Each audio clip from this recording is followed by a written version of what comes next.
le bureau exécutif provincial prend l'opinion nationale et internationale à témoin sur la situation de la coopération médicale qui est marquée par une tension grandissante de la base face à la situation socio-professionnelle de médecins de plus en plus précaire et des préoccupations de médecins restées sans réponse depuis plusieurs années, des engagements du gouvernement avec les banques syndicales non appliqués jusqu'à ce jour.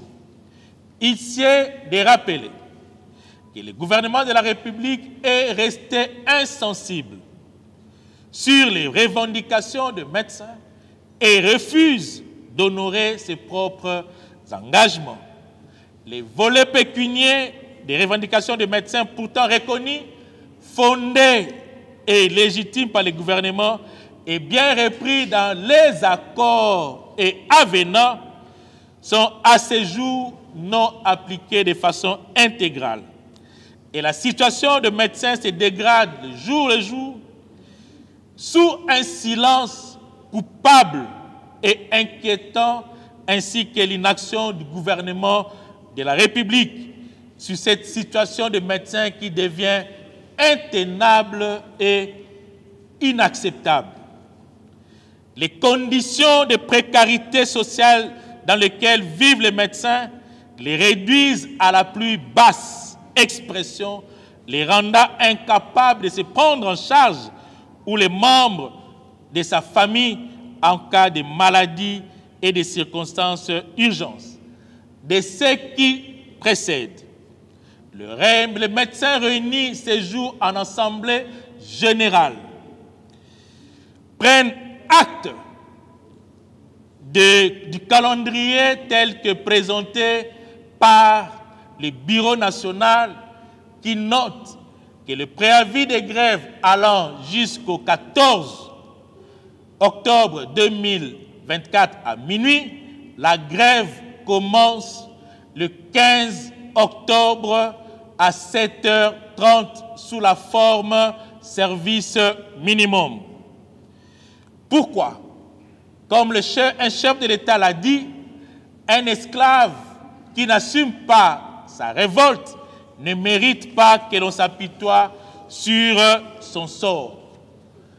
Mesdames et messieurs de la presse, les modalités de la grève sous forme service minimum se présentent de la manière suivante. Sortie précoce des malades hospitalisés. La gestion accélérée des malades en poste opératoire. Annulation pure et simple de tous les actes électifs programmés. Annulation pure et simple de toutes les consultations externes. Et la prise en charge seulement des urgences extrêmes. Et pendant cette période de service minimum, le médecin œuvrant dans le centre de traitement de riposte contre les Mpox doivent se conformer aux modalités de la grève. Les banques du sang restent opérationnelles.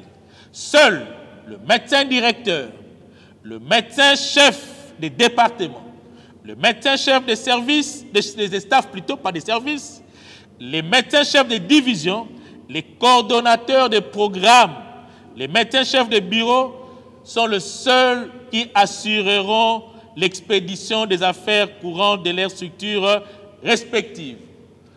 Chers membres du Conseil provincial de Kinshasa, chers médecins, mesdames et messieurs de la presse, il y aura une évaluation qui se fera le mardi 22 octobre et cela dépendra de la bonne foi du gouvernement de la République et sa disposition. Nous rappelons ceci. Les médecins restants au Congo sont souciés du bien-être de la population congolaise. Nous ne grèvons pas contre la population, nous grèvons parce que nous en avons marre. Et les médecins disent qu'ils méritent mieux. Comme l'a dit un homme d'État, Le peuple d'abord. Je vous remercie.